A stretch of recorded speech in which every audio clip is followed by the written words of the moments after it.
design systems, and obviously human-centered focus in design. The human-centered focus isn't anything that's new to us as designers and design educators, but some of the information about data-driven information and how it's critical to us as designers and design educators in teaching young design students to be thinking about data and creativity and its importance. So what are some of the things that come from this report? Well, here's a quick bulleted list to kind of go over those with you quickly. Complexity in design, where they talk about how design systems and the complexity of design systems and how it bridges through so much information and so much data. They talk about curation and aggregation as far as visual communication goes and design. This idea of bridging the physical and the digital. We all know that print isn't dead, but digital seems to be the driving force, mobile first, right? We all hear that. But we need to also be thinking about bridging the physical and the digital. There are plenty of opportunities where the physical design is just as important, if not more important, and also driving our digital messages as well, and how they work in harmony. So we need to really work on bridging those. The next thing in this report that I found great was organization and resilience, right? So as far as having a plan and working through your plan, working through your methodologies, and working on your process and having an organized process is kind of what I pulled from this. The idea of values and the importance of values in design, again, it's human-centered focus. So if we're working with our message to be thinking about not only the client, the end user, but the community and what those values mean overall to the entire communication process. Meaning and clarity. So we want to be sure that we're looking at this data and we're looking at this information from a wide open standpoint, wide-eyed, so that we're speaking with clarity in our visual communication and our design. That our creativity does have meaning behind it, and it's speaking to the people that are most importantly most affected by this. So it's looking to them and about them and speaking to them. And lastly, accountability. I think it's vitally important that young design students are looking at their research and the data and the information that they're getting from their research and analyzing it properly. Robin Landis speaks about this in her book, Graphic Design Solutions, where she talks about the phases of design. And phase one is that research. It is that orientation. It's analyzing that information and organizing it in a fashion that is understandable and direct to the point. So we do have the meaning and the clarity. So all this comes together for me in a course that I teach at the University of Central Arkansas, and that course, Applied Research in Design, speaking to this idea of getting our research and applying our research and putting it to the design studies so that we are coming up with effective creative results. Here's a quick outline of some of the things that are talked about in that course over the 15-week period. And you can see through that list of information in this course that it is closely related to the Designer 2025. And I really find that reinforcement of Designer 2025 to speak with the students in this class. So we can talk about our values, our ethics, social responsibility. I can talk about creativity and what creativity really means. And we talk about this idea of meaning and clarity. So there are many, many things within Designer 2025 that I think that I have found, and I hope you can find, that really support where design education should be going. I hope that some of the topics that are listed in my list for my course is influential and inspirational to you as well. So I think as long as we continue to understand data, understand the data-driven societies that we live in and the communities that we live in, the people in those communities, right? The human-centeredness and speaking to them and meeting their needs and not just kind of putting out something that's too generic, so that we are focusing on the digital, the physical, the information, the content, and the clarity. Anyhow, I appreciate your time today, and I hope you do find this inspirational. And I thank you so much for enjoying my talk, and I hope that you've taken something great out of it. So let's keep creating success in design education. Welcome to whoever may be watching this short vid. My name is Graham Hansen, and I'm a lifelong designer, starting with architecture, currently teaching visual communication design at a university in Western Turkey.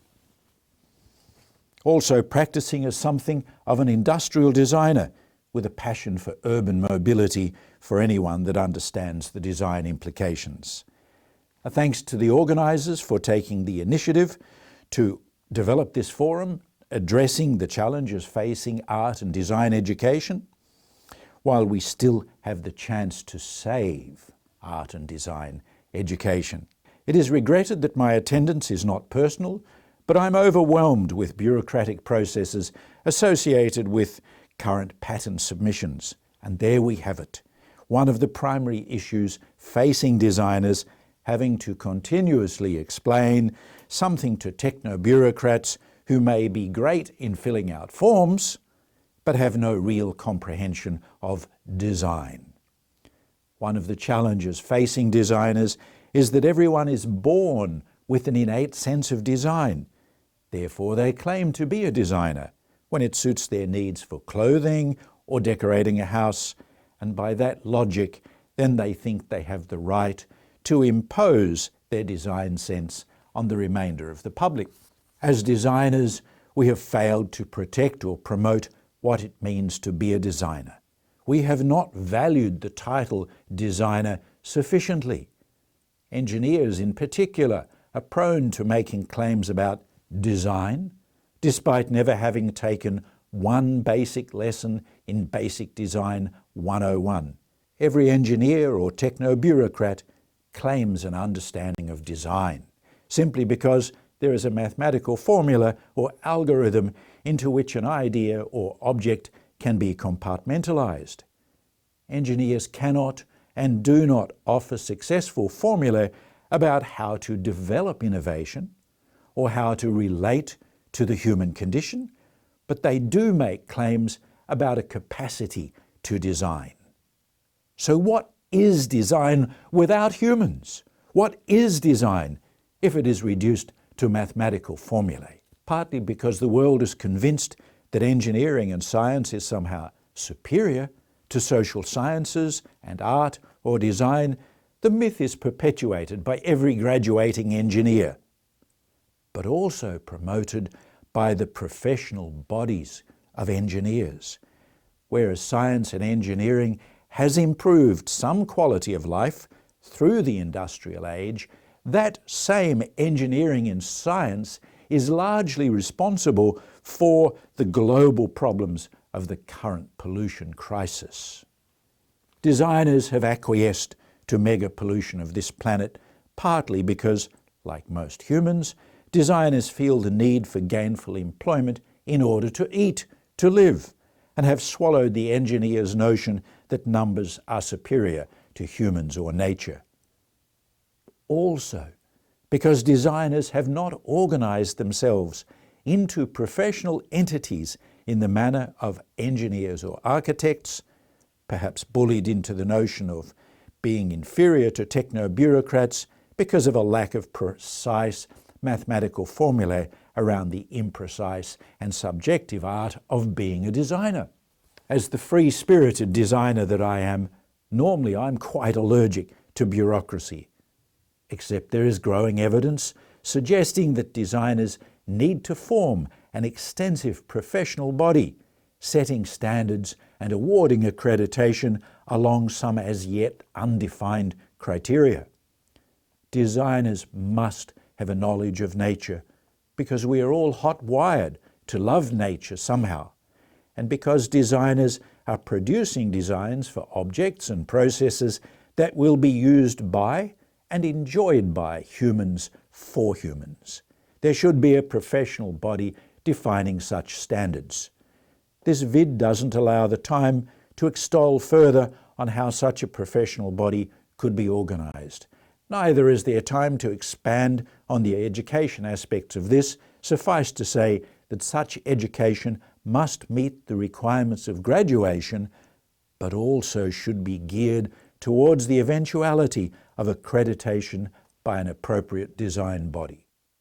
Hi, I'm Gary Embry. I'm Senior Lecturer in Illustration at the University of West of England in Bristol in the UK. So sorry I can't be at the Alicante Design Education Forum, but I'm going to be talking around the question, how can we improve art and design education? So I've noticed increasingly year on year, more art and design students are asking me, what do you do? By that, they don't mean what do you do in terms of being a university lecturer. It's what you do that makes you qualified to tell me how it is and how to make it in the creative industry. which is increasingly oversubscribed and saturated. Since my kids have been through university studying art and design courses, I found myself asking the question, what are they getting for their money? Then coming back down to earth with a bump as I realised that's what my students and their fee rent subsidising families are also saying. I also know that it's going to be a question asked more and more frequently as higher and higher fees kick in. I actually think both questions are very good ones, and we ourselves need to be asking as the creative industries become more and more competitive. What students want from their courses and lecturers is currency and the reassurance that they know what they're talking about and that knowledge is born out of experience. I believe a good art and design course should provide students with the knowledge, skills and confidence to pursue a career in the creative industries. We need to avoid an education system which strives to align itself so much to industry that it ends up stifling innovation and makes students and institutions adverse to risk.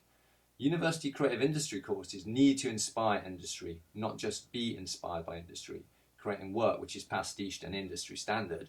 Studying at a good university on an excellent creative degree course with a proven track record is crucial in helping to nurture future illustrators, designers and other art and design creatives to be much more experimental, lateral thinkers, producing challenging interdisciplinary work which push and blur boundaries. A much more vocational approach may end up creating a generation of designers who, although very professional, polished and cost effective, may end up making work which is safe but ultimately uninspiring. Expectations are high, but students can end up in an industry which at times can be relatively conservative and parochial. Only a small percentage are D&AD high flyers, so this may be the only opportunity to really push the boundaries and the only chance to create dynamic work on subjects and themes they are passionate about, creating a portfolio which dramatically increases their chances of moving into a highly creative, dynamic job. Industry is looking for portfolios that look at things in a new and creative way. They don't expect graduates to show work which is happening or has already happening. They expect new and inspiring work which is challenging, original and innovative, not safe and derivative. A good creative university education offers a chance to work with a whole range of like-minded creative individuals in a dynamic environment unfettered by too many commercial constraints. There needs to be a confidence in making mistakes. In a rush to be bankable, some students are aligning themselves with what is current and fashionable, and work can become very predictable. Students should be able to make mistakes, for in failure there are opportunities and lessons to be learnt. So how many times in my practice have I retrieved work from the waste paper bin to see its value and worth? A good course should encourage complementarity, collaborative working, live briefs, innovative professional practice modules, dynamic collaborative practice with industry, live briefs which investigate a wide variety of social courses and disciplines, access to well-known and respected visiting tutors, cross-course and inter-year collaborations and studio working to foster accelerated learning. So look at Fabrica, which is not a school, advertising agency or university, but an applied creative laboratory. Placements and collaborations with industry, not only for students, but also encouraged for staff, who then can engage closer with the industry to update their practice. A course should offer well-sized studios for every level, somewhere students can work outside lectures or workshops, and somewhere each student has a desk and a space, somewhere to reflect, create, discuss and take ownership, facilitated by tutors who know their subject and are involved in their discipline area and who are passionate about the creative industries. Let's be realistic. Students are going to be paying up to $9,000 per year and are going to be looking very closely at exactly what they are getting for their money. I don't think this makes them our customers. I just think they want an exciting, dynamic, creative experience, something that they wouldn't necessarily get from a work placement. We are increasingly working longer into later life. Why start earlier than we need to? Thank you.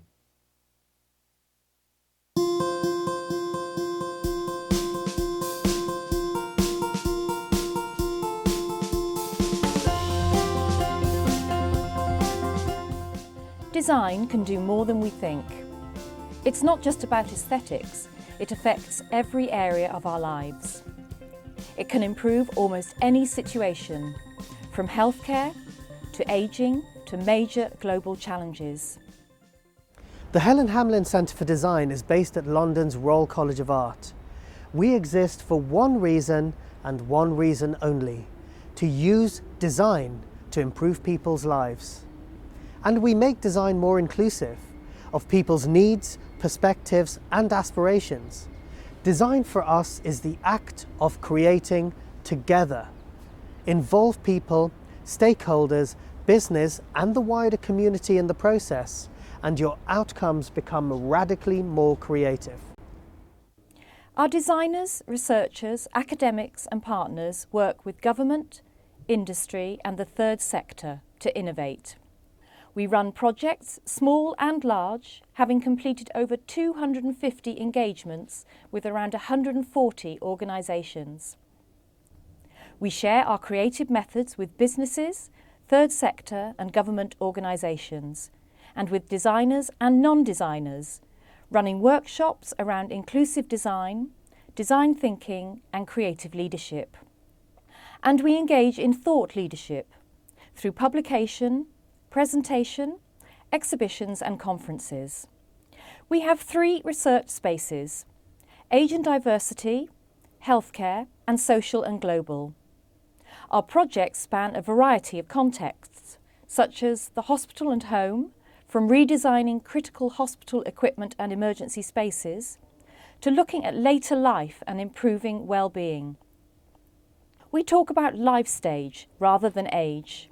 We have always looked at new technology and how it can benefit people. We work locally with communities, in public spaces and in neighbourhoods, but we also work globally, anywhere there is a critical or real social need. Our portfolio of capabilities is broad, but at the heart of every project are 2 very simple ideas: engage people and design the best experience possible. In summary, we believe that design can bring creative value to any conversation. We design with a difference. To make a difference, we design different. Hello, my name is Rama. I'm the director of the Helen Hamlin Centre for Design at London's Royal College of Art. It's a great pleasure to shoot this video for all of you in Alicante. I hope you're enjoying warmer weather than we are in London. The conference is incredibly important because when we think of art and design, quite often we don't think of education.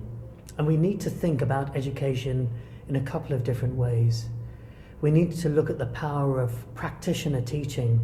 We need to look at what does education actually mean. What does a practice-based art or design PhD actually look like? And what does teaching mean, both for those who are doing the teaching and for those who are being taught? I'm a great advocate for practitioner-based approaches alongside theoretical frameworks and other avenues. The power of the practitioner is this: practitioners bring a certain sense of skill, a certain sense of knowledge. They bring a depth of experience, a depth of working. They bring that experience into the classroom. I found when I was a student that the lecturers, the professors, the teachers that delivered some of the greatest insights, it was born in that fire of experience. It was that crucible of actual thinking, of actual working, that led to the greatest understanding. So some suggestions for the conference when we think about considerations around education is: how do we bring a practice-based experience into the classroom and into the studio? How do we take students, learners out of the studio? How do we democratize the experience of learning so that it's not just about BA or MA teaching, but how does this translate into the workplace? How does this go into the realm of executive education? I think education is a lifelong experience. We never stop learning, we never stop teaching, and we never stop doing.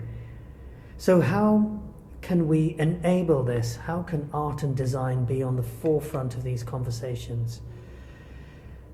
We are bleeding edge practitioners. We are thinking edge practitioners. And we need to look at the commonalities with science, technology, engineering, and maths. But we also need to celebrate those differences. These would be some of the topics that I would love to hear discussed, and these are some of the provocations that I want to add into the mix. So wishing you all happy discussions, new discoveries and new experiences. Hi everybody, I'm Patrick Morgan from London, and I was kindly asked to speak to you. So hopefully the forum and the event is going well on design education. Shame I can't be there, but I guess this is new communication, so we've got to use all of our new technology. I guess things that I'd like to talk to and discussions I've had with various people in academia and in the industry is, I guess, progress in the field. So with regards to progress in the field, I think that people are not pushing the skills, the core skills. So we're reducing core skills with regards to drawing, basic fundamental skills. And from this core skills is a lack of ability and using technology to hide behind. That's been becoming more prevalent in the industry. So a lot of employees looking at future students coming through have basic skills but don't have core skills. So I guess that's one of the main topics or things that I've been looking at over the last few years and developing in. I've got a nice little list here. So one is new knowledge. One of the main things I noticed even doing my masters at the RCA was having your work being more relevant to the industry. So relevance is really important, but having a historical context to your work is quite important as well. But being progressive is really important to your field. So it's nice to look back and appropriate or learn through pastiche workflow, but I think being experimental, a bit more avant-garde, is a real bonus to new blood coming through, and almost working from internal and from what your gut and your heart wants to say, rather than what a tutor might say or what industry is telling you to do, or mimicking trends. Trends are dangerous, styles are dangerous, it's not progressive enough. So all new blood coming through should be thinking about their personal voice, their honest, authentic voice. This is quite important as well for industry at the moment, or for new talent coming through, is this authentic, honest work. I think that's core now. And I guess one of the things for my practice is, which I guess annoys industry, is not being consistent and being quite playful. So with regards to my way of working in design, in art, I recently did a project with the Victor and Albert Museum on the future of art, and thinking how artificial intelligence will become a collaborator, machines will become your peer. I think it's quite important and quite interesting to look at how machines will become your new partner, your new collaborator. So your collaborator before could have been your friends or your peer group at university, but now we're looking at the machine becoming your collaborator, your friend, your ally. And it'll be interesting once it becomes more knowledgeable, is giving you feedback and being critical on your work as well. So I guess that's quite important. I've got here on my notes, play, fail, learn and play again. I think that's quite important to stay fresh. And I think with regards to what you do and being playful and having a journey, is with that journey is, yes, it is good to have a pathway and a goal, but with regards to failure isn't always about having a goal or having a pathway. It's about practice through learning and learning through practice. So that's always appealed to me, even though, you know, it's nice to sit back and procrastinate. But I think from a really experimental, creative way is sometimes just to let yourself loose, get back to the core skills of design and really test and learn. And I think that's what will make you a more agile more creative, less driven by Adobe tools or new software that's coming through. I think you having them sort of able skills to really push yourself will give you a good balance in how you can shapeshift. And I always think the shapeshifters are people that will be able to move from one space to another, become a polymath. We're hearing a lot about polymaths now, designers who don't have a certain caliber, where it was seen down upon where you be a person of many hats, where I don't think you could be a fashion designer one year and you could be a creative director or film director, you could be in music. Being creative is creative. And I think that's the most important for design of the future, is that you aren't limited by your knowledge or your skills, and you're willing to be as progressive as possible. So I guess rounding this up, hopefully you've all had a great forum and enjoyed my short little speech.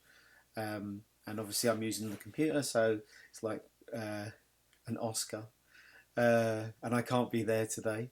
But I think with regards to these great events, you know, all praise to people that are putting on these events and bringing up interesting topics about education and the future of education.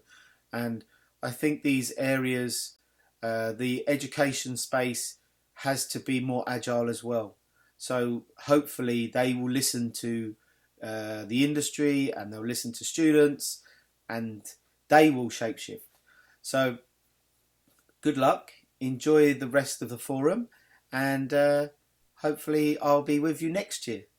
Thank you, and speak to you soon. Thank you, bye-bye.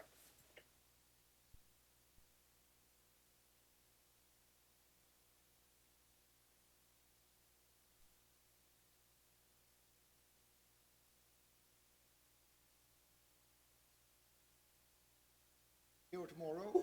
Okay, so for you to watch it again if you need to. Yeah, I know it went by really fast. There were some really important points being made from the people that were kind enough to send us their opinions and their work. So it will be available online for you to study. So now we are going to Agnieszka to talk about illustration. You want your video first? Yep. Yeah. So please have the video ready, number 4. Yeah, Agnieszka video. 4A. Hello.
Yeah, now we're waiting for presentation.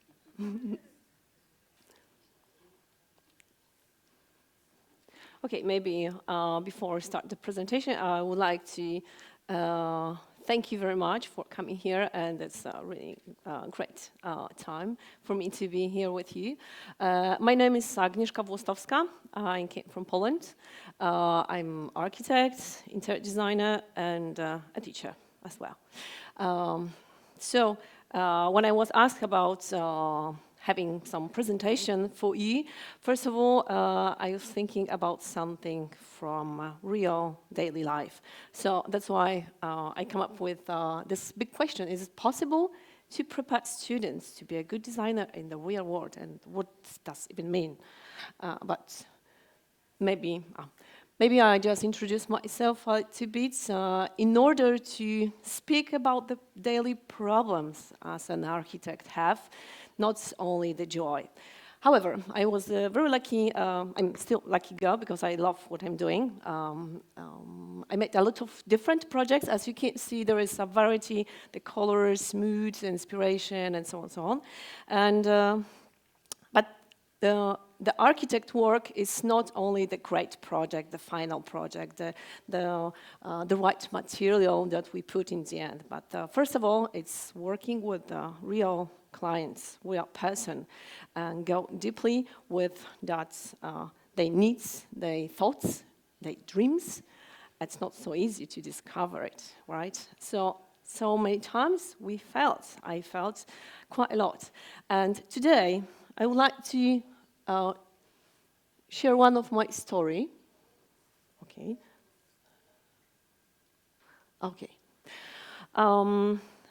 As a teacher, also I love what I'm doing with my students, and normally we try to be, good team, a great team, great teacher, great students. So we have like a bubble to have a very comfort zone, comfort place to teach and to learn and to share ideas and so on, so on, so on. So normally it's something like that, right? But when I go out from the university, my normally normally life is going. So I'm forcing with not only the student, but my clients and some other things. And as I'm observing my students, one day, but another and another, I start to see that they did almost nothing for my courses. And I was curious, why? Because we are already so great team, great student, great teacher, and so on, so on. And I start to observe them why they don't want to do this normally daily courses, exercises. And then I discovered that they forgot about the function, what is the story, and what is the school about. I mean, what they want to do after. So after my consideration was to give them an offer to choose, to take the responsibility for themselves, not to me as a teacher, right? And I made them the offer to choose. Or they want to do minimum, so super easy to pass the, my courses. It's not big deal, just being there, and it's already +3. And being treating like a children at school. So very nice, everything is cool, everything is great. Doesn't matter what you do for my courses, but not learning anything as this. Or doing much more that is already expected by me. And it's without being sure that you pass, but also being treated as a future designer, so really, really seriously. So learning a lot by failing, by doing much more than I've expected them before. And then I leave them for 20 minutes to discuss and to choose which game they would like to play with me. What do you think? What they choose? Yeah, it was a tricky question. However, I was quite open to do this. Yeah, but surprisingly for me, it was really a surprise for me that they choose the second option. Okay, so then I decided to tell them a story, one of my story, from my daily life, because I've already discovered that if they want to be treated like a future designer, real was very responsibly and person who has to be in front of the future client. So then I start to decide to share with them my daily life. So not only my joy, not only my success, but mostly my failure.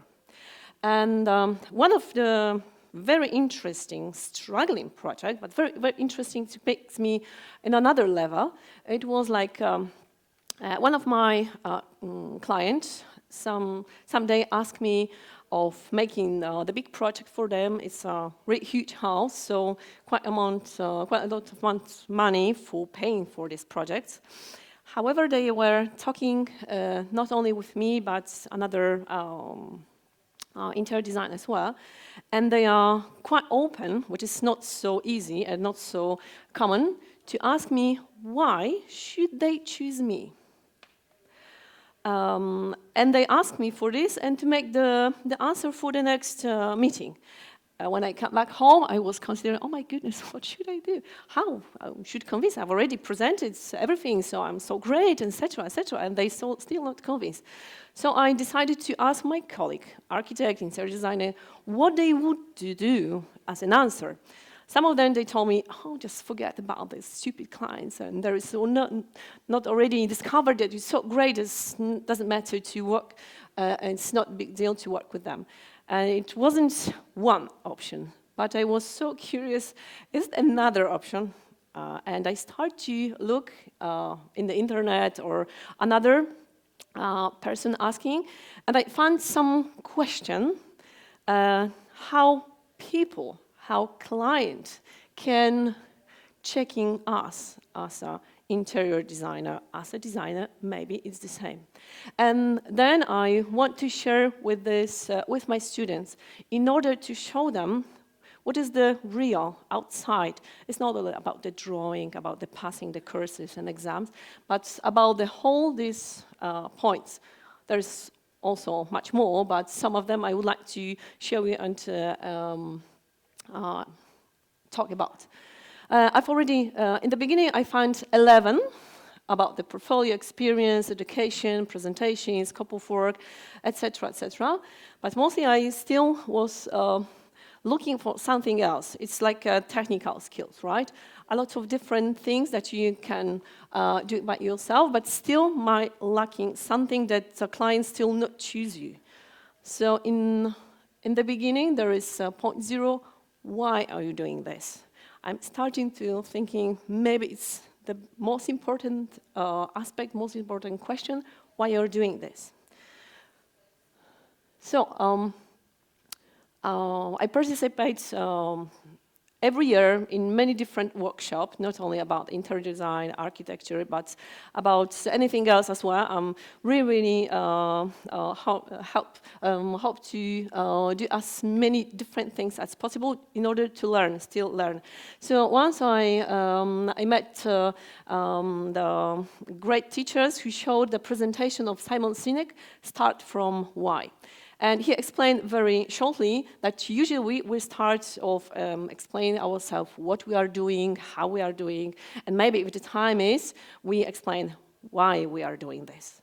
And he convinced us to start from why, and then what and how.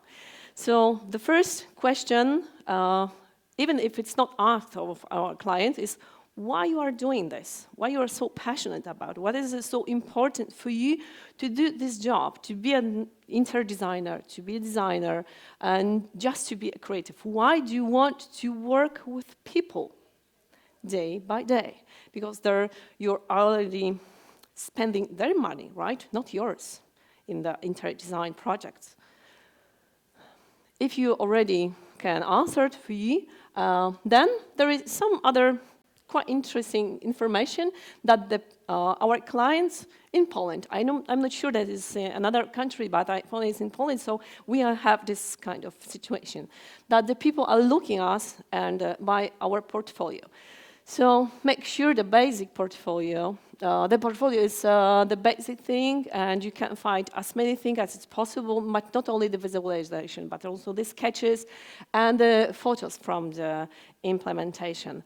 And also it might give you some advice how to present yourself, your work, but also how to people would like to see on your website.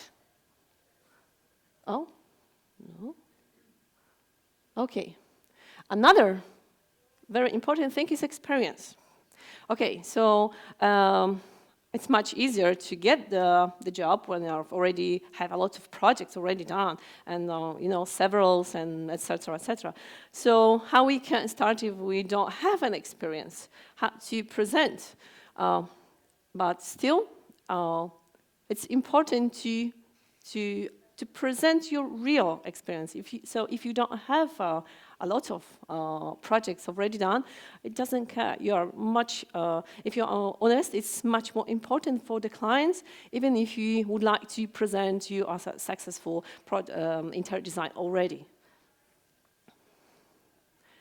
Education. This is the point that we many times struggle with this, but not by taking the notes, not getting the diploma project, but by education. It means that really get skills and knowledge, which is or base or several years study or just 1 year design course.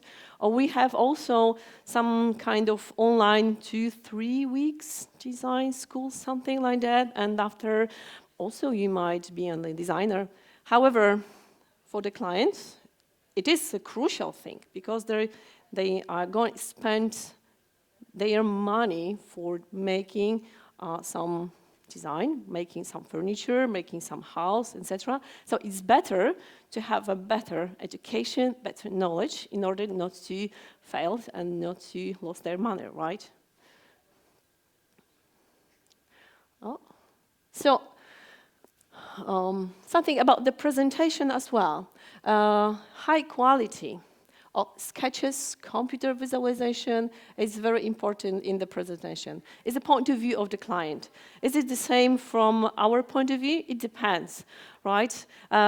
In my perspective, when I present to students, it's not the technical aspect is the most crucial, but the project inside. So if you can present by your sketches, your great idea, your great project is sometimes even better than the really, you know, nice flash, etc. in 3D visualization. So the main point is to be clear in present your idea in order to help the people to make the right choice. Is it your good or more suitable, let's say like that, person to work with them in their private house. Scope of work. Also, it's in the real project we have different variety of the work. So we can have something like basic, standard, premium version, etc. Now we have this kind of expression about this, but the main point is just to know what kind of project particularly your client or the client would like to work on with a designer. Is it only the idea and after they prefer to work by themselves and with the constructor, or the full version about from the bottom till the spoon on the table, right? So also it's crucial and it's very important to emphasize and to be clean what kind of work you prefer and what kind of work you can deliver to your client. And the team. It was very interesting for me because normally we are, as an interior designer in Poland, maybe in another country, this is quite the same. It's like quite individual proficiency. So we are so great working alone that we normally prefer to do it alone. However, already people are feeling much safe if we are working in the team.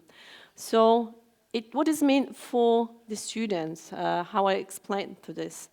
So you don't have to be perfect in every single things. So you don't have to be perfect in presentation and the sketches and the ideas and the drawings and dealing with logistic and accounting and everything.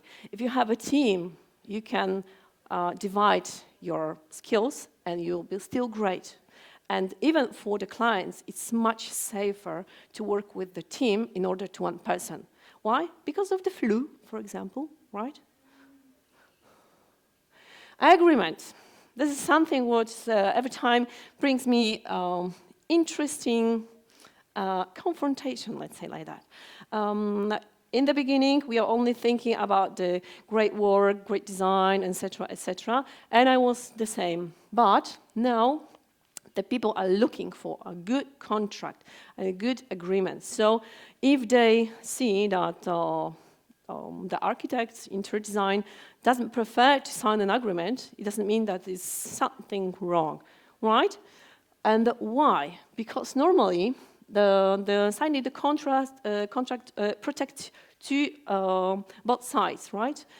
On the time, on the scope of the work, and or the payment for you, for example, etc., etc. So having the agreement is also very important, which brings to another information, the team. You cannot prepare the agreement for you. You are not a lawyer, right? So you have to work with the lawyer from the beginning. And the awareness of this is also maybe the basic, maybe not so cool in our work, but it's so crucial to do this. Why I'm doing this? Because I've already spent so money for making not good agreements. I tell my students that I've already could buy a good car because of this. However, it was my lesson, painful, but good one. And some other, maybe it depends on us and it depends on your place you're doing. We have different things and different kind of meetings. I mean, you can work together or online, or you can meet in the particular places on the office on another. So it's a variety combination, but still it's good for clients to know how our cooperation will be look like. And outer supervision also it's one of the subjects, but maybe for some of the clients, not so important. As for other, absolutely crucial. But this is something what I've already saw that is crucial for me as a designer, because when I'm going on the and working with the constructor, I mean, checking if they're doing good my work on the paper, then I'm really calm and peaceful coming back home. That's my project. It's not only looking good on the computer, but in a real life as well. How about the opinions? It's different opinion. Sometimes you say that if you find some great opinions about someone, it might be great, but not only honest. Or in Poland, we have something like that. So if you have any opinion about interior design or whatever other professions, mostly they're complaining about them. But it's our mentality, so sorry. But the prize brings to the end, and it's the final decision.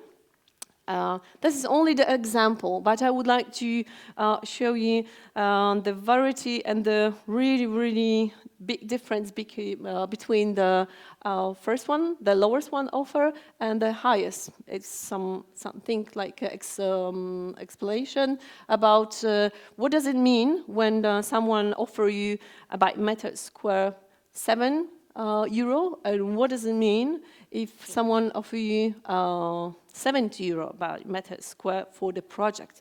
It's a huge difference between the first one and the second one. And also for the clients, it's a big decision which you prefer to choose, right? Then I decide not only leave them with this question, because it's something like a good inventory, actually. I made this for my clients, and I discovered it is quite nice for me to answer this kind of question and to rethink what I'm doing well, what I'm doing not so well, what I'm supposed to be doing better or improve myself in order to work with clients. And then I just decided to share one of my latest projects with my students. So if you are interested, also I tell you something about this, about the real clients, real needs, real problems to solve on time, and real contract difficulties. It was like that. And multidisciplinary teamwork I had to work and I work with. And real project like a full option and the cooperation and the real result. So very quickly, I was invited to work with a furnishing company for make them the presentation for the Fiera. It was for them a very important thing because they wanted to coming back to the Polish market. They used to do this before, but with a few years break. So I was asked for make the presentation for them. So in the beginning, I had to learn them a little bit, right, in order to make the presentation for all of the furniture. And as you can see, I try to understand what kind of furniture they have to make the right place for each of them, which, as you can probably imagine, it was for bath furniture, so almost everything was quite the same. In the beginning, I was, my goodness, what should I do? How could they should be presented in order to make the good impression for the audience? So I started to write some ideas, some emotion I've already discovered, and what they want from me. And then, and my first meeting was to explain them the examples, what the trade are, and what the fair are looking before about the different ideas, and I present them few ideas. Now I only present to you only one, but it was much more in order to deal with their needs, because their needs are so different in the same time that sometimes it wasn't so easy to get together. So in the beginning I had to present I had to present them not only idea, explanation, but also some previous sketches, how I understand the place they already taught me to work with, and how it can be organized in order to have an audience during the 3 days presentation, very intensive and so on. And then I start to present them during first presentation. It's still the first meeting. Very easy sketches already in computer in order to help them realize how it might be function in 3D.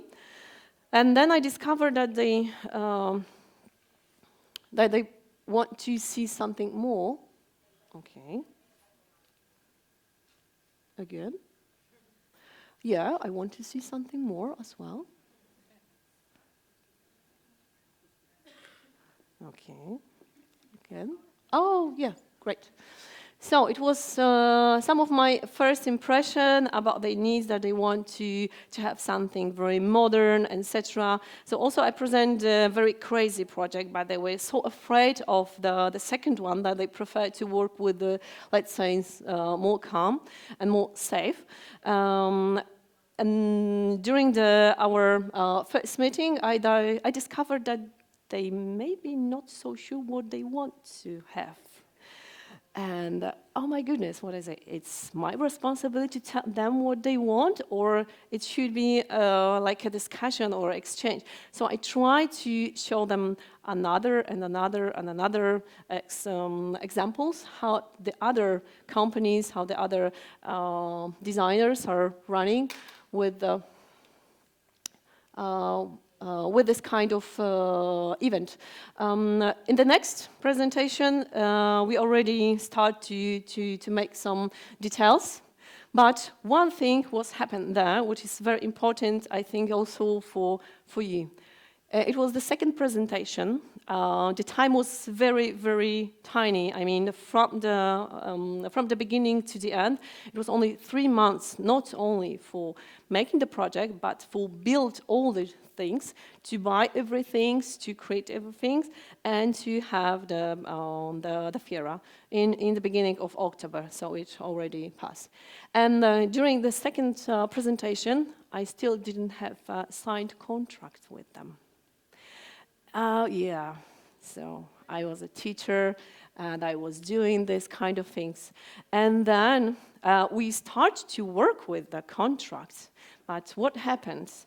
I realized that if we are doing this kind of things, we are not already protected. Me, I'm not already protected. I've already done so many things. I've already present them, and they might even still, if we don't sign the project, the contract. So we signed something like previous agreements about my projects. However, some kind of details there is not signed, not fixed yet, and it's not. It wasn't about something crucial, something about big money or the terms, but some small, tiny things which my lawyer with their lawyer couldn't fix, and it was something about 1 month working with the project and the contract in the same time. And finally, when I discovered that, oh my goodness, it's got to madness. If we don't sign the contracts, they have a bigger problem than me, because they have already, so late, they last only 2 months to create and to build everything. So if we don't sign the contract now, they are in deep problems, really. For me, okay, I've already done a lot. However, it's not good. So we have to fix it now, or I finish my job.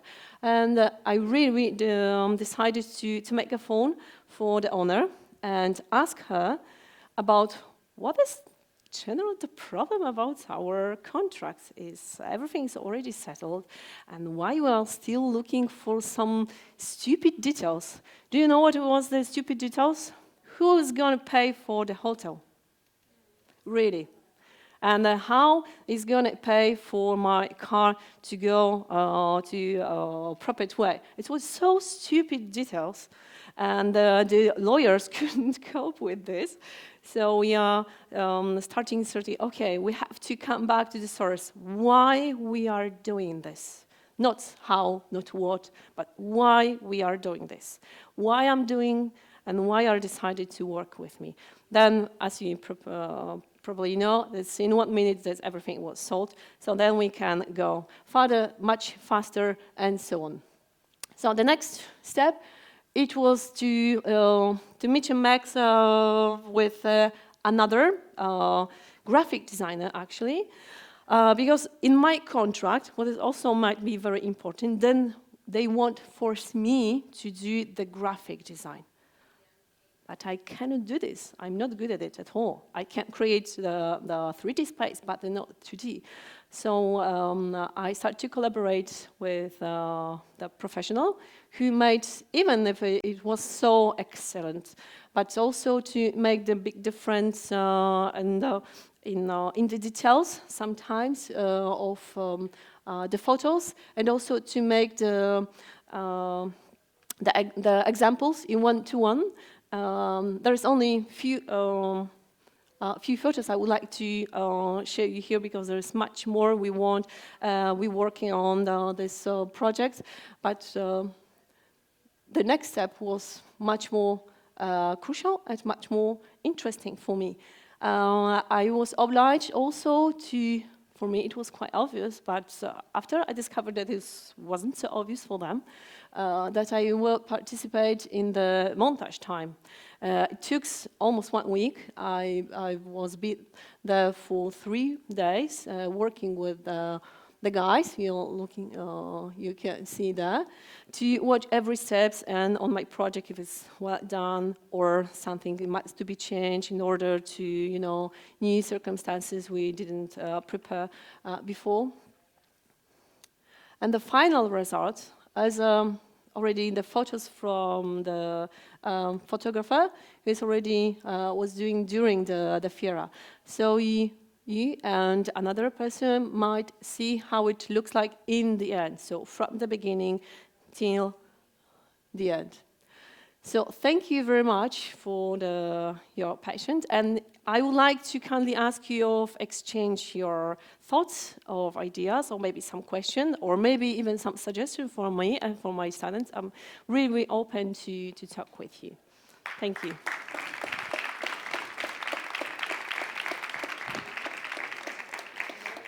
Yeah.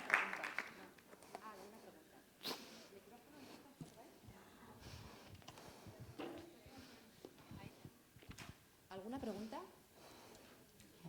Yeah, Chrissy.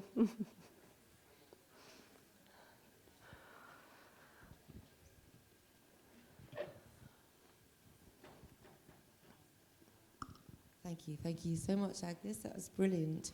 I have two questions. Yep.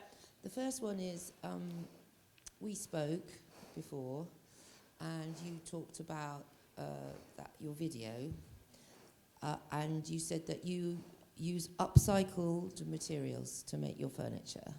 Could you explain a little bit about that? Yeah, sure. Thank you for the video was in the beginning also to present how different kind of work I'm doing and I'm enjoying to do. So in one part, I work with my clients, so it's one-to-one. And another, I was dreamed about to make some small changes. I discovered that during making the project, by order, we waste a lot of material after all.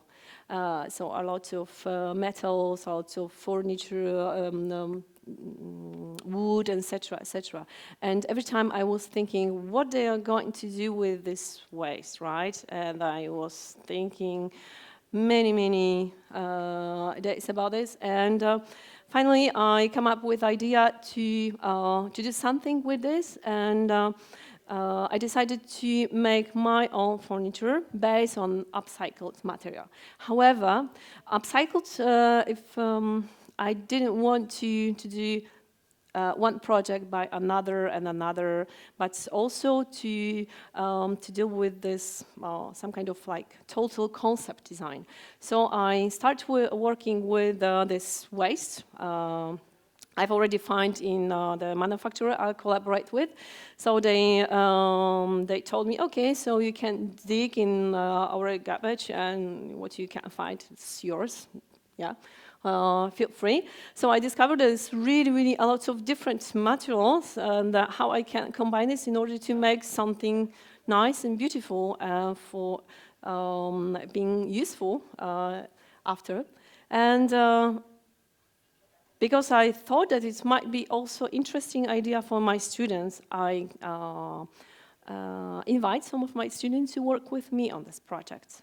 And then we start to work with the small pieces, also taking part of one of the competition or some kind of workshop who help us to, not help us to make the design, but help us to deal with the time and the deadline, because it's mostly what is lacking for me. So step by step, I start to merge the veneer. I found a lot of small pieces, maybe you see on the movie, small pieces I love to see, but I didn't want how to deal with this, how to combine this in order to make something new, and also with small pieces of the metal. And I asked my friends, collaborator from this manufacturer company to help me to do this something with this. And in the end, by searching, making the prototype, making the models in the beginning, and also asking another person what they're thinking about our project, I finally made a small collection, which is in the beginning was one option, but now it's 2 options, but still we are working with, or totally upcycled. I mean, every part of this furniture I've already saw in the movie was from the rest pieces of our project. And the second part also was interesting for me, how the people react on the furniture. In Poland, I discovered slightly different approach to my furniture. The people are rather willing to pay it, but not for fully upcycled, because they prefer to have something beauty outside and inside as well. And fully upcycled, it doesn't mean to be beauty all the time. I mean, you can have some like white piece of MDF, or a brown one, or the red one, or whatever else, because it's just a waste, right? And so I start to have examples. I work with the examples of fully upcycled, and like to be more polished. I mean to make them right colors, right? So now we are trying to put it in the market, which is also very interesting for me. I'm not doing this with the company. I'm doing this alone. So also it's not so easy to present this in front of the big companies who's already made a great furniture, but to present this idea inside, not only the project. Yeah? Thank you. One last question. Mm-hmm. How does it make you feel when you work on that project versus when you're working with a client and it's sort of meaningless sort of stuff? Okay, it's totally different feeling and totally different approach. I mean, when you're working with the client, you're already someone who will be dealing. You'll be someone who just want your work, right? So the most important thing for me is to listen carefully what they want, and even to discover by what they don't say what they really want to, and to make them. It's difficult to say, but some kind of relationship between us, right? Because literally, if we are working with the private houses, we are literally going in their bath, in their bedroom, in their deeply private life. So one thing, biggest thing I want to do in the beginning is to make the relationship between us. It's much make me easier to do after, if I discover and we are have a chemistry between us, to make the proper projects only for that person, which is totally different when I design the furniture. Actually, I don't know my future clients at all. I have no idea how they looking are, right? I can only imagine them. So the approach and the final, it's completely different things. Both are excited, but starting and the finishing with the different perspective and the different scope and skills. Someone else? I don't know. Okay, if not.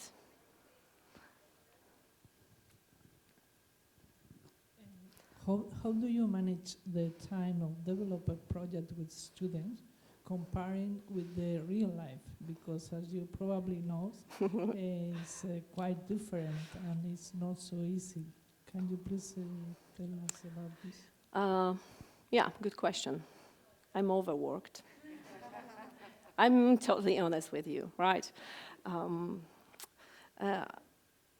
I love both my jobs. I don't even think that it's both jobs, right? But when I work with my clients, I help make them happy, actually, right? Because I'm a part of the dreams, right? So it's so excited, but in the one hand. And the another, it's like money, time, and the construction problems, and etc., etc. It's like a lot of different things. And I'm dealing with this day by day.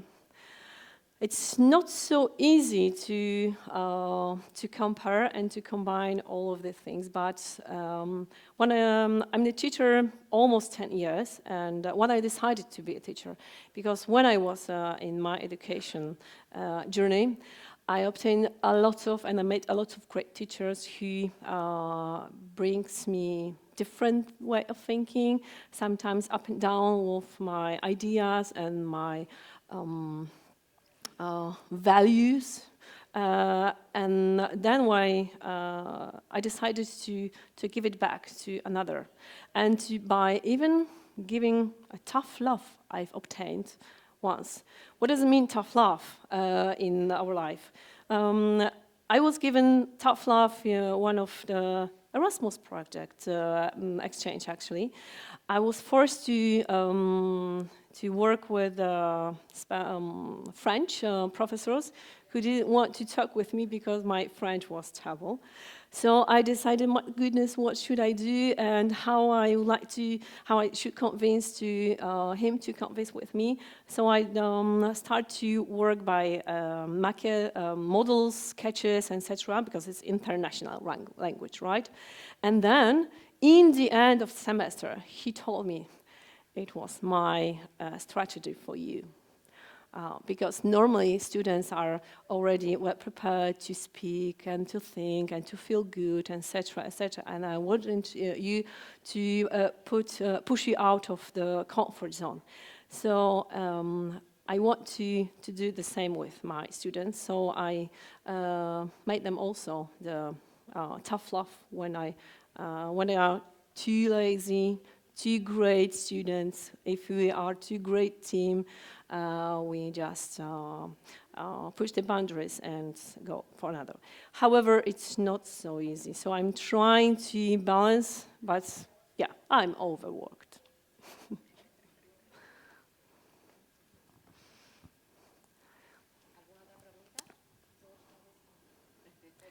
Okay, if no, thank you so much for being here and listening to me.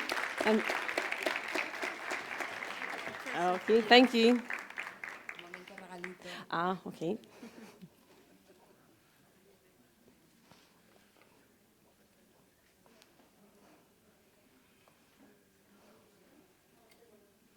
Yep. Thank you.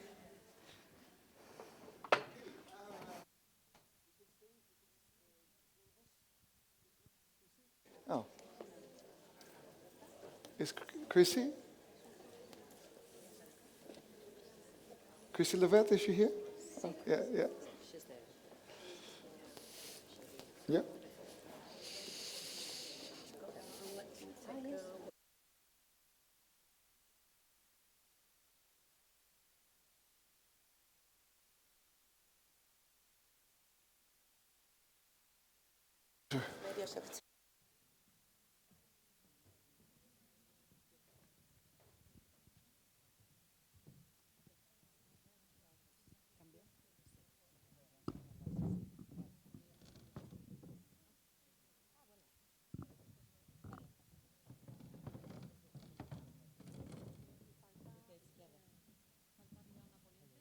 Testing.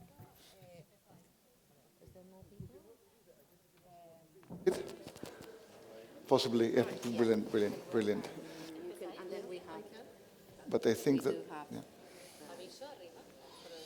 No, I think. Juanjo, ponemos los. ¿Funciona? Los micros de mesa.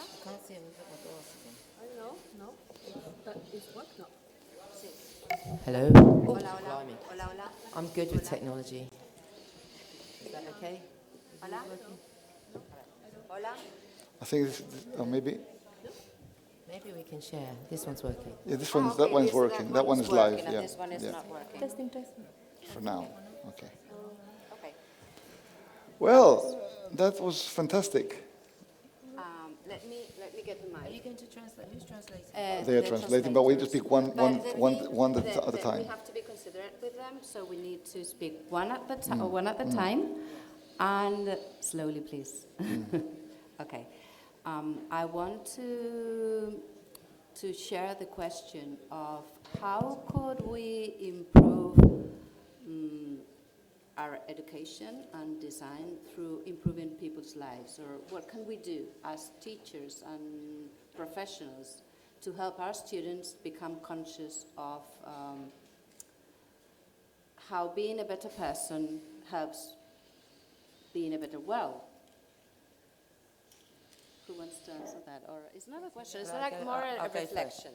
Okay, so obviously I can only speak from my personal experience, but I believe that we should be teaching social and environmental impact in every school, college, university across the world.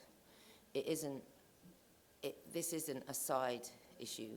This should be at the core of everything we do as creatives, as human beings.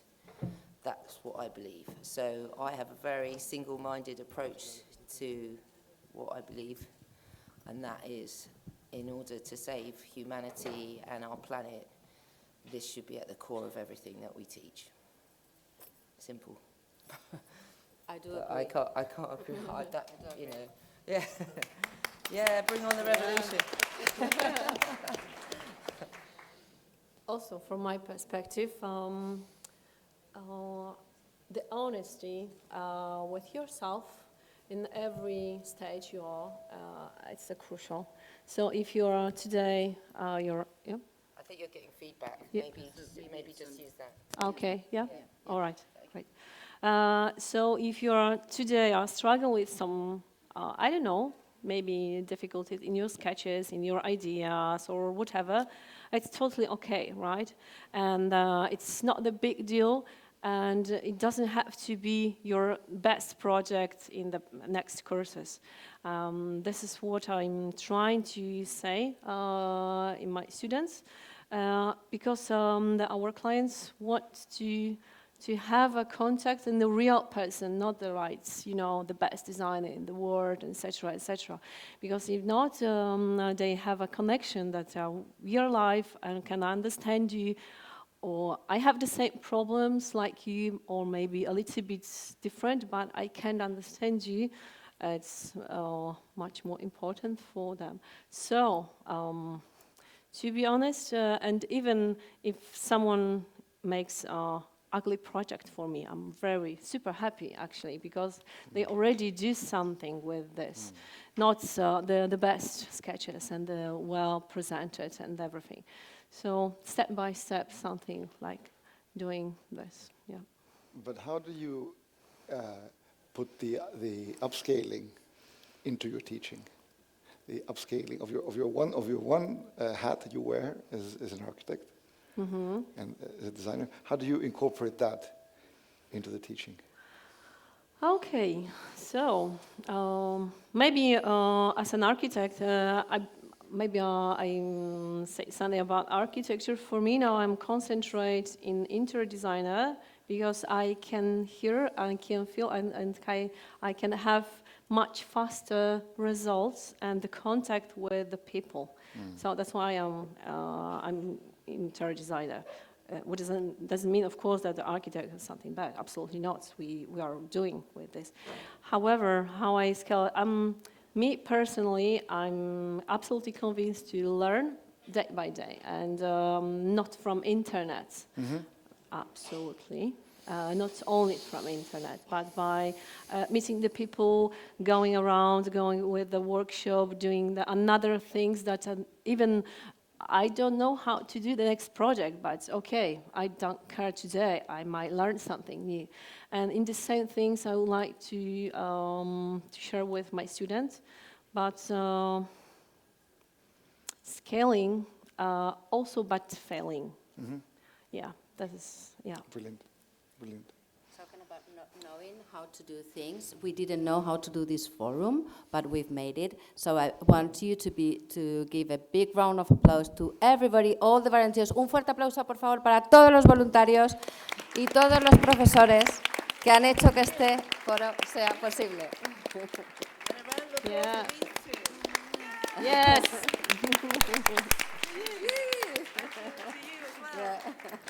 So the common thread, I mean, it was wonderful about your common thread of your presentations today. Those that were here, do you have any questions for our two speakers in combination? Sure. Victor.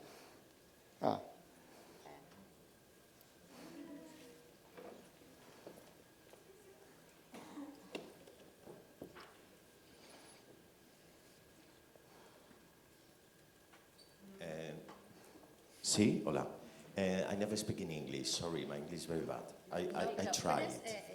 Puedes hablar español y yo lo traduzco. I prefer in English, and I practice. Great.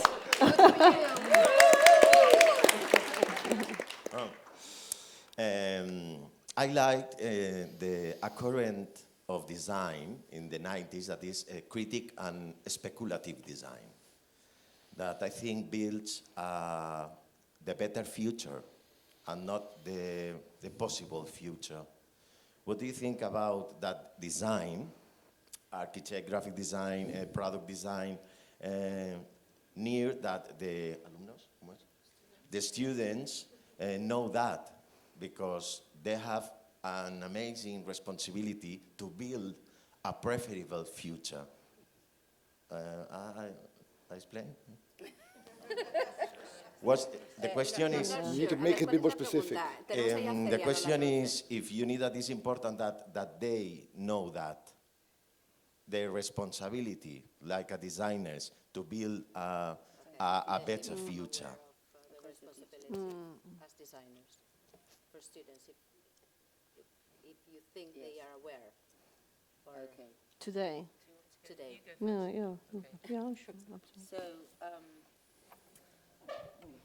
sorry. Yeah, I think it's really not fair to, well, especially for my generation, to have made the mess of the planet and then just expect the next generation to take it on and be part of the solution. We all have to take responsibility as human beings, every single one of us. And every single one of us can change the world. Every single choice you make about what you eat, about what you buy, about how you move through the world, we can all change the world. And collaboration is absolutely key. I said this outside, I believe that individualism is killing our society and destroying our planet. And it's enough. Enough these ridiculous selfies, these stupid likes that we need to have on Instagram. We must absolutely stop it, and we must hold hands as humanity and march into the future. So, although your question is about teaching young people, I think we can't just give them the responsibility. I think we have to give them the tools, which we can, and show them the way, like what's possible. And together, every generation, every human, every nation, every person. And that will get us out of the crap we're in. Because we can do it. We know we can do it. We've got the technology. We've got the intention. We even have the money to change the world. Unfortunately, the money is in the wrong hands. And that's why you can choose to move banks. You can choose to eat less meat. You can choose to consume consciously. Every one of us has the power to do that. And that's really exciting. And if we can teach behavior change, and we can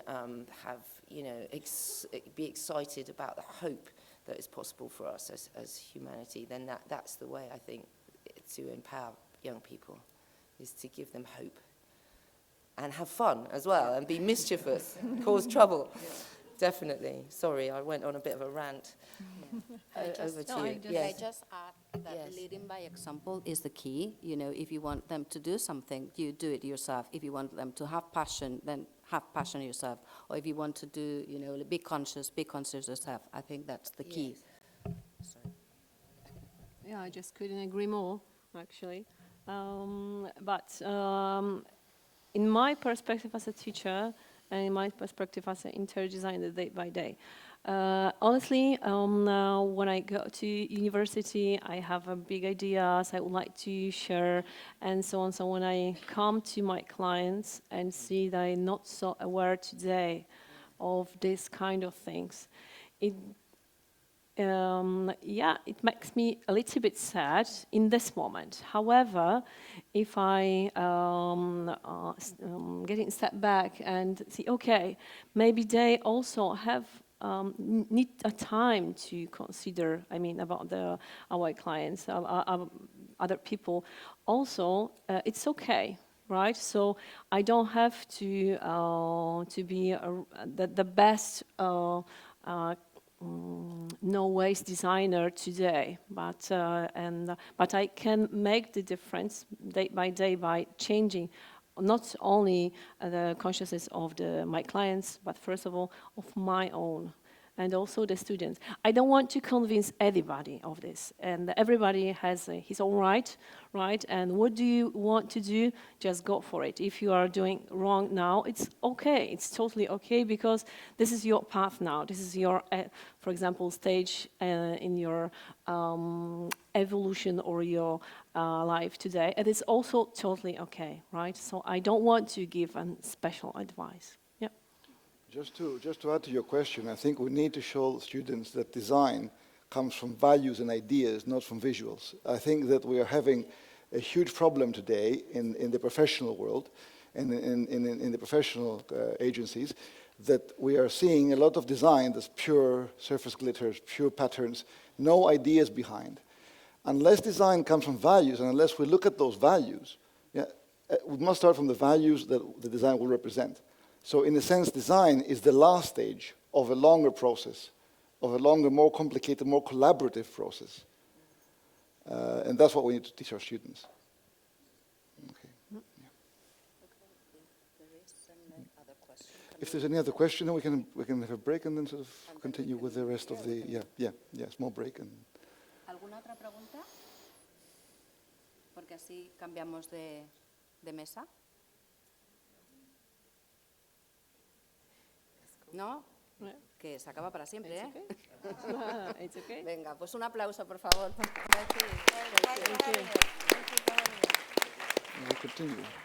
We continue after with the rest, yes? We go down. Bueno, no, ¿me voy? I continue? We go down?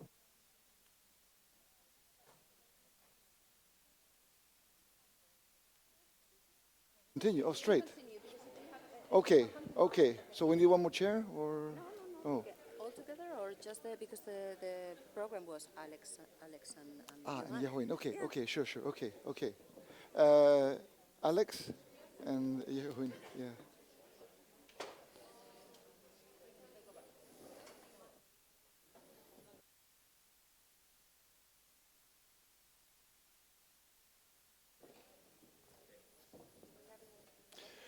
No, we're having a talk. We're having a talk, and then we are sort of,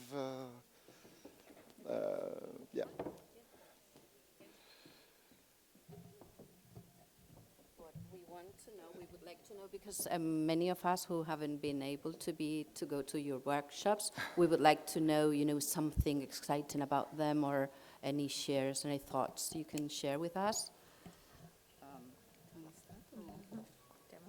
You want to go? That's fine, I'm always just... So our workshop, it was good. I introduced some, actually, to be honest, I used some new material that I've never used before, because this whole thing is always an evolving journey, and keeping it pirate, never really kind of stick to the script. So I introduced some sort of new ideas. It's always a testing ground. And yeah, I feel like I think that what happened is I have quietly encouraged some people to be more pirate, because at the end we felt like, going, yeah, I get this, but we didn't quite get to agreeing what maybe the new rules might be, but I think it's something that people will go away and kind of think about a little bit. I don't know. Like, I need to think about it for a second, because you just done it. Like, just still downloading. Yeah.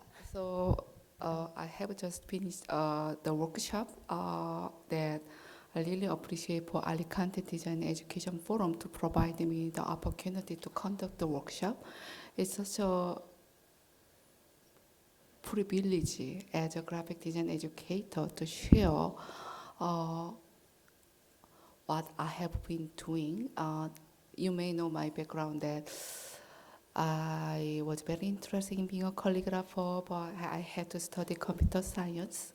Then I was lucky to pursue my terminal degree in graphic design in America. Then I was thinking my unique academic journey from childhood, calligraphy, computer science, and graphic design, then how I can contribute to my journey to the graphic design education.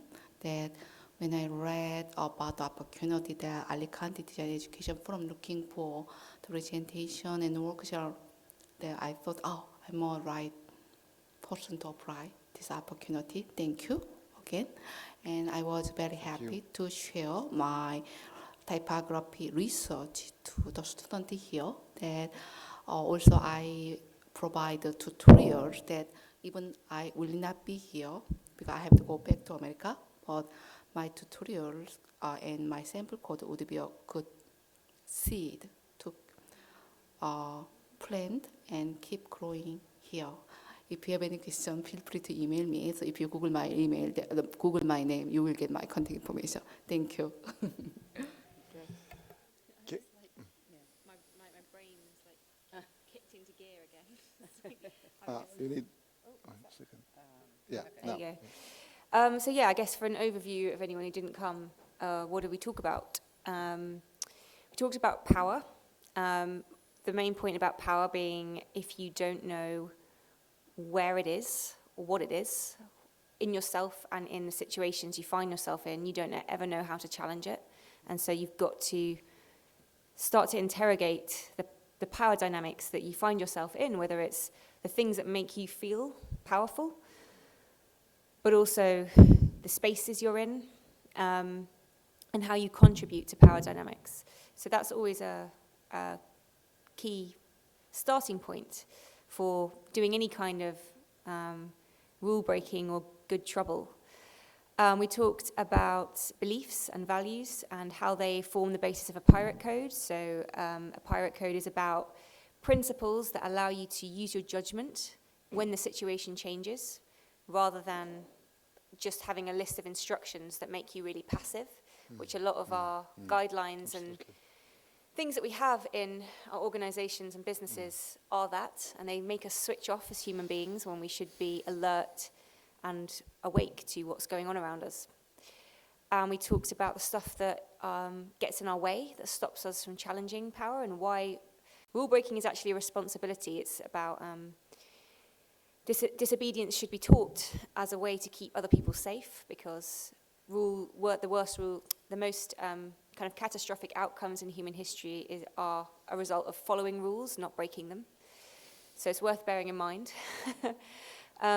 In our group, a lot of people were there was quite a few quite already pirate people who were like, nothing gets in my way. I pretty much do what I want. But we got it down to there are always going to be barriers in life, but figuring out what are your specific things that seem to be an obstacle to getting there. It's always, I always find when we ask people, it's always fear or admin, in a very broadest sense. And then we looked at some examples of some rule breaking. So that's an overview. Brilliant. Just one more question for you. I mean, it's for both of you, but it's more about the design education bit that we were asking our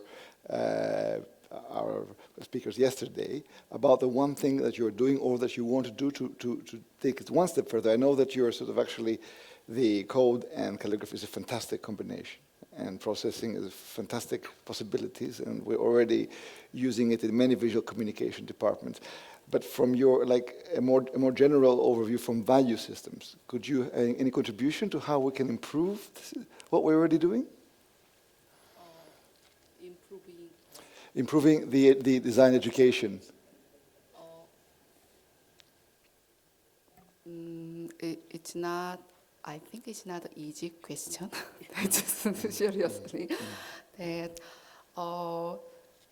I hope to just be honest about my observation toward the graphic design education, because I studied computer science and came to graphic design community. That I had a rare opportunity to see what pros and cons of graphic design education. That we are from art and craft movement, but still heavily rely on only one side because of the graphic design education. But we are adopting new technology, not just without critical thinking. What kind of computational system we should adopt, we should embed into graphic design education, that I try to show, I try to demonstrate through the workshop that why we have to embed computation, particularly into the graphic design education, data visualization, generative graphic design, that I think, ideally, I hope to say, I think we need a new generation of graphic designers who are really well balanced between fine art, design, technology, even liberal art education, as a holistic graphic design approach. That I think we have to. Also, your generation, I think that, for instance, I was educated as a graphic designer, work alone, but it doesn't work anymore like that way. Collaboration is just so big that I hope to just share about my vision of the graphic design education. Thank you. Thank you. No, I mean, it's been fantastic so far. Any questions from the audience? About, yeah. Oh, brilliant. Muy bien, Víctor, muy bien. More English practice. Hola. La voy a hacer en castellano, ¿vale? Porque es más. A ver, no me acuerdo del nombre de la de ser pirata. Alex. Si cree que tiene algo que ver de lo que ella habla, de los valores de ser proactivo, de que el diseñador tiene que, para mí, de lo que dice es muy importante porque Si tengo que traducir, rol social del diseñador, entiendo yo, ser pirata, ser punk, un poco. The social rule of the designer like punk. La pregunta es, Perdón. hace unos años se convocó un cartel de diseño gráfico para el Festival de Cine de Sevilla.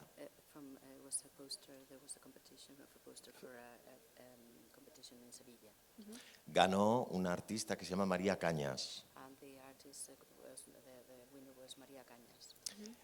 María Cañas cogió una ilustración de Walter Popp de los años 50, tal cual.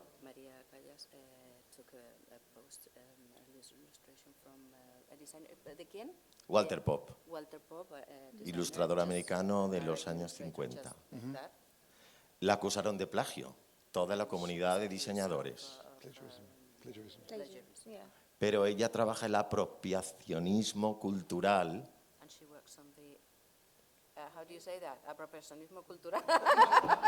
Ella piensa ella piensa que en el momento que se crea una imagen pertenece a todo el mundo.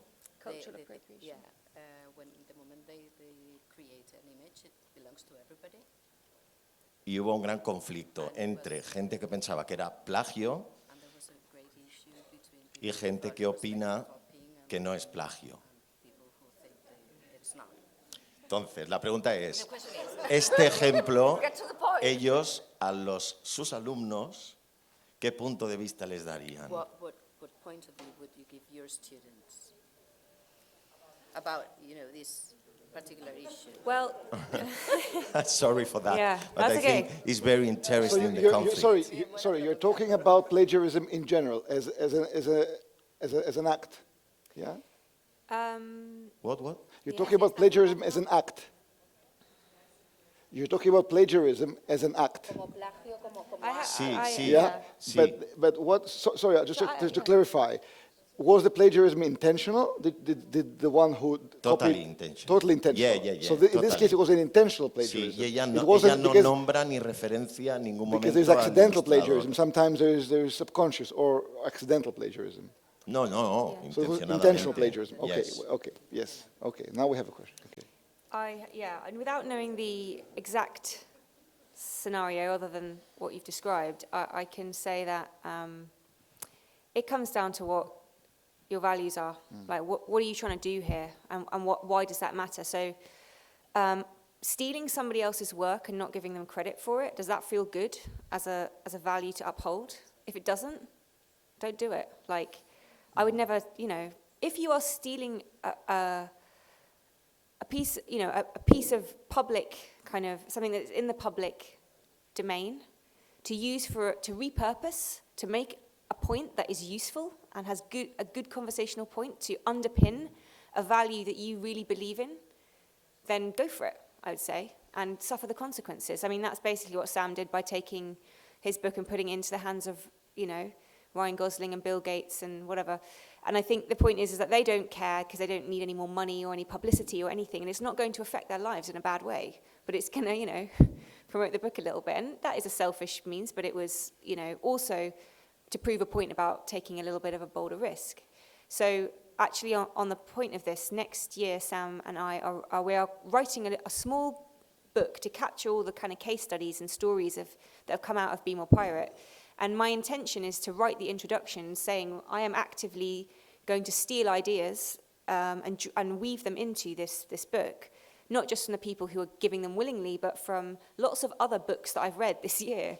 Because I agree with what Chrissy said earlier, this is about collaboration. Like, if you think that you own the idea and you're just going to stick it in a smart book that's going to sell, the average book doesn't even sell more than 20,000 copies, and contain the idea and make it yours only, then I think that we're actually missing something that we should be if you're an author and you're writing, or an artist and you've created something, you should be, proud and willing that your work is part of a cultural tradition, and it's part of a kind of canon of stuff, and you've taken ideas here, there and everywhere from stuff in order to get your vision, and you're part of a bigger collective.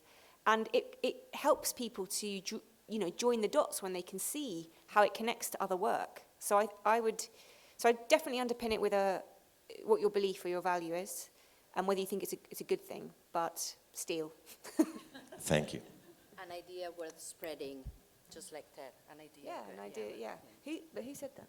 No, TED Talks are ideas worth spreading. Yeah. Yep. So. Okay. I'm not sure about the plagiarism in written form, but I'd like to talk about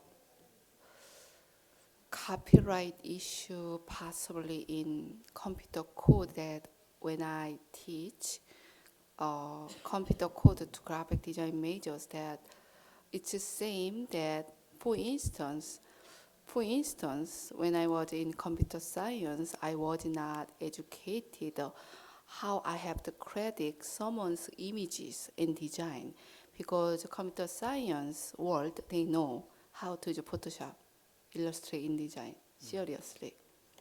But they don't know intellectual property issues in images. I think it's the same in the graphic design education, that if a graphic designer may use someone's computer code, that we have to give right credit, that we are not educated how to give credit. So also whenever I do the presentation, I exactly mention about what kind of computer algorithm I used, what kind of a computer, what kind of library I have to use it. It's about, I think it's not about pluralism, but in terms of my medium, because you are the author, I'm a typographer and graphic designer using computation, then I really try to educate my graphic design majors that how we can use someone's computer code properly. That I hope to share. That anyway, so because I studied computer science, some of my students bring some class project referenced by someone's code. I know that immediately. If a computer science major or the major may use someone's great graphic design images without credit, we know that. It's the same, the world is small. We know, we are well connected. So when some of my graphic design major may bring some of the class project referenced by someone's code that I immediately know, was I try to just provide you just a one-time forgiveness that have you created this one by yourself? And they are hesitating, say yes or no. But just I nicely, I understand you don't know that you can not use someone's computer code without permission, but it's okay whenever you use it, provide credit whenever you submit your work. Put a technical reference. It should be. That's why I'm in the graphic design education. Yeah. To complete your question, Picasso used to say, good artists copy, great artists steal. Okay. You can plagiarize as homage, as a paying tribute to an artist, yeah, in a very nice way. You can take the values or the ideas or something essential and then put it through you and then take it out again. Yeah? We definitely need inspiration. And one thing I always tell to my students is please have somebody that really inspires you, because having somebody to inspire you gets you there much faster. You have somebody that you really aspire to. Because somebody who's done it before, you don't need to rediscover the wheel. So by having somebody that inspires you, and by really looking at what that person has done, then you can rise much faster. So it's a system of, it's a case of values. Okay. I think we close. Well, thank you so much, everyone, for coming. And I hope you enjoyed these 2 days. And of course, we're waiting for you again tomorrow. Tomorrow is even... Mañana es el gran día. Mañana no hay traducciones, no hay... Va a ser el día de Asda. Anybody who won't be... Anybody who won't be here tomorrow, and if you have any ideas for next year's forum, please contact us. Okay? Thank you so much.